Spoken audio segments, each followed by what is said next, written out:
반갑습니다. 데이업 시청자 여러분들, 그리고 리가캠 바이오 준수님들. 이 대규모 라이선스 아웃에 대한 이 바이오 기업들의 기대감이 더욱 상승했다라고 볼 수 있는데요.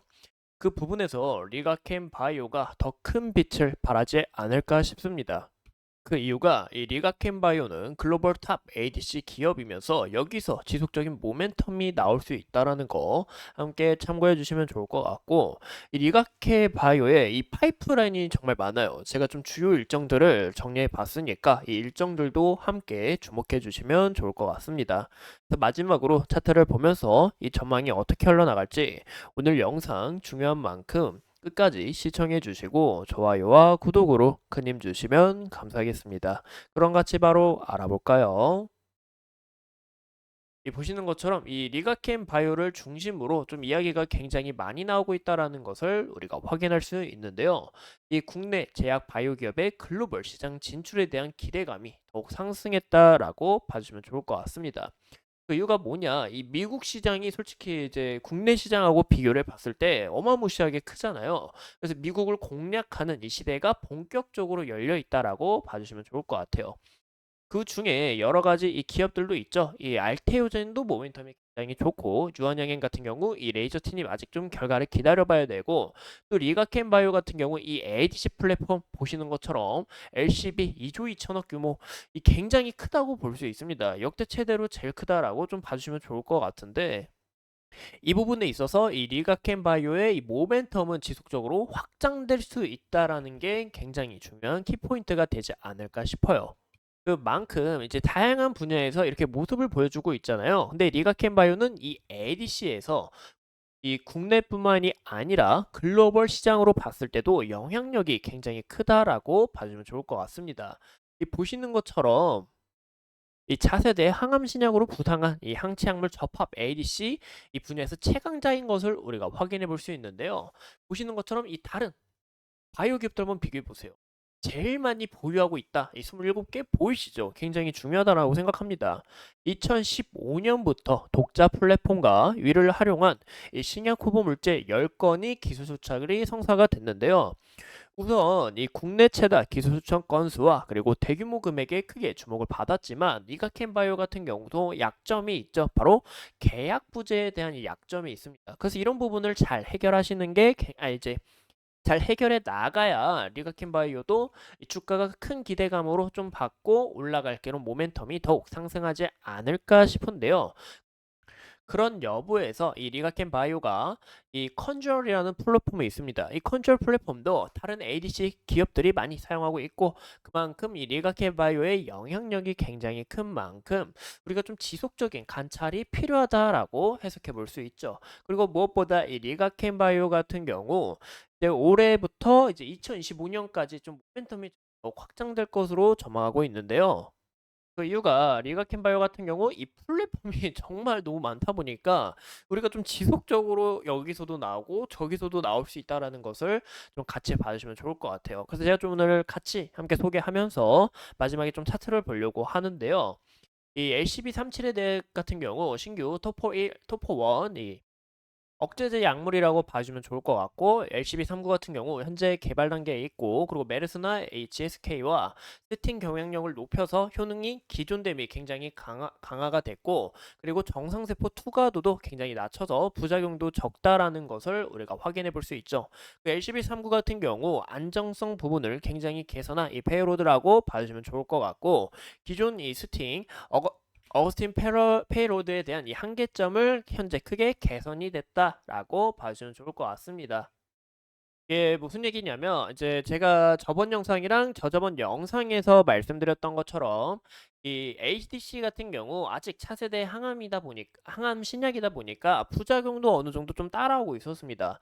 근데 우리가 이 약을 개발하는데 부작용이 있으면 이 FDA 승인도 그렇고 이 식약처 승인도 그렇고 통과되기가 굉장히 어렵잖아요. 하지만 이 리가켄 바이오 같은 경우 이 LCB 시리즈가 굉장히 이 문제점이나 그런 억제제 부분에서 굉장히 크게 개선이 됐고 부작용도 적다 보니까 이 모멘텀이 더 크게 상승해 줬다라고 봐주시면 좋을 것 같습니다. 그래서 이런 부분에서 모멘텀이 더욱 커질 수 있다라는 것과 제가 봤을 때 아까 말씀드린 것처럼 24년부터 25년까지 이 내년까지 좀 우리가 지속적으로 지켜봐야 된다라고 이야기를 드렸죠. 그 이유가 이뿐만이 아니라 파이프라인 성과도 우리가 좀 주목을 하셔야 됩니다. 이제 여기에 대한 내용은 추가적으로 이제 뭐 계약 소식이나 모멘텀이 불러올 수 있다라는 거고, 그리고 여기서 이제 파이프라인 성과에 대한 이 시리즈를 좀 봐주시면 좋을 것 같은데요. 이 LCB84 같은 경우 현재 리가켄바이오가 2조 2천억이라는 대규모 라이선스 아웃을 통해서 주가가 큰 기대감으로 상승을 했죠. LCB84 같은 경우 올해 일상 종료가 되고 2025년 이상을 진입할 예정입니다. 그럼 어떻게 봐야 되냐? 이제 여기서 일상이 종료하게 되면 이 마일스톤을 또 수령을 받을 수 있어요. 그럼 마일스톤 수령을 얼마나 또 받느냐에 따라서 모멘텀이 더욱 확장될 수 있다라는 것과 이상을 진입할 예정일 때 여기에 대한 모멘텀도 더욱 크게 끌어올 수 있다라는 게 굉장히 중요하다라고 봐주면 좋을 것 같아요. 또 LCB73 같은 경우 작년에 이제 9월에 이제 임상을 진입했는데 이 임상이 끝나는 종료일이 이제 2025년 9월입니다. 9월. 그래서 여기에 대한 이 이슈가 또 불러올 수 있고, LCB14 같은 경우 이제 1A상은 24년, 그리고 1B 파트는 이제 2025년 하반기에 예상을 대운 만큼 여기에 대한 이 라이선스 아웃에 대한 이 말손 수령이나 이 기업의 밸류 자체가 더욱 상승할 수 있다라는 것과, 그리고 LCB41 같은 경우 24년 하반기에 모멘텀이 더욱 불러올 수 있고, 그리고 그 외로도 이 LCB97, LCB02에 대한 29년에 이제 하반기 임상, 일상에 대한 이 IND 승인 계획이 있다 보니까 여기에 대한 모멘텀이 더욱 확장될 수 있다. 또 라이선스 아웃에 대한 기대감을 우리가 지켜봐도 좋다라는 거죠. 이 재료가 너무 많다 보니까 이 리가켄바이오 이 내년까지는 좀 우리가 지속적인 관찰이 필요하다라고 해석해 볼 수 있고, 이런 재료가 좋은 건 알지만 우리가 차트 상황도 같이 보면서 현재 주가의 움직임이 이렇게 움직이고 있구나, 이런 부분도 굉장히 좀 키포인트로 보셔야 되지 않을까라고 말씀을 드리고 싶어요. 그래서 현재 우리가 차트의 흐름을 보면 제가 저번 시간에 말씀드렸던 거는 이 리가켄바이오가 이 구간의 박스권을 돌파하게 될 시,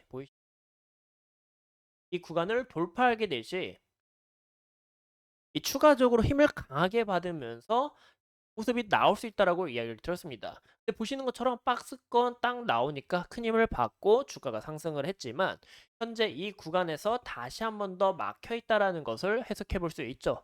그 이유가 우리가 주봉으로 좀 보면 더 쉽게 느껴질 것 같은데요. 그러니까 여기에 대한 이 매물을 아직 좀 더 소화하고 있는 이 과정 중에 있다라고 해석해 주시면 좋을 것 같습니다. 그래서 이 물량을 잘 해소한 다음에 추가적으로 이 힘을 어떻게 잘 받을 수 있을지, 그런 여부를 좀 판단하시는 게 중요하다라고 보시면 좋을 것 같은데요. 현재 구간 여기서 저항을 받고 여기에 대한 제가 지지 저번 시간에 딱 말씀을 드렸죠. 이 구간 이탈이 나오게 된다 하더라도 5일선 지지를 받는 이 구간과, 그리고 현재 만약에 5일선까지 이탈이 나오게 될 시 21선 서서히 올라오고 있는 이 라인까지 우리가 좀 볼 수 있는데 이 격차가 굉장히 크다 보니까 여기에 대한 매물을 우리가 한 번 더 지켜보시는 방면이 굉장히 중요하다라고 해석해 주시면 좋을 것 같습니다. 그래서 현재 구간에서 물량 잘 소화하면서 여기서 크게 주가가 밀리지 않고 지속적으로 상향으로 나아간다면 우리가 앞으로 추가적으로 이 힘을 강하게 받을 수 있다라는 부분에 있어서 이 모멘텀이 더 확장되지 않을까라는 것을 해석해 볼 수가 있는 거죠. 현재 보시는 것처럼 수급 상황도 기간이 다시 한번 더 매수가 강하게 들어오고 있고, 수시는 물론 또 연기금은 어느 정도 차익 실현 물량이 나왔는데 이런 부분에서 이 외국인도의 이탈이 난 만큼 이 물량 자체 어떻게 잘 해소하는지, 또 어떻게 이탈이 나오는지, 그런 여부를 함께 판단하시는 방면이 굉장히 유익하다라고 봐주시면 좋을 것 같아요. 근데 무엇보다 이 재료가 좋기도 하고 현재 차트 상황에서도 제가 말씀드렸던 이 지지 라인만 깨지 않는다면 좀 추가로 좋은 움직임을 나타내 줄 것 같은데, 여기에 대해서 만약에 깨게 될 시 우리가 한 번 더 주의를 하셔야 된다라는 것도 참고해 주시면 좋을 것 같습니다. 근데 어디까지나 이제 제가 매수 추천, 매도 추천 절대 드리는 거 아니고요. 이제 상방으로도 하방으로도 이런 모멘텀을 볼 수가 있다라는 것을 함께 참고해 주시면 좋을 것 같아요. 그래서 오늘 영상도 중요한 만큼 끝까지 시청해 주셔서 감사하고요. 다음 시간에 더 좋은 영상으로 찾아뵙도록 하겠습니다. 오늘도 감사합니다.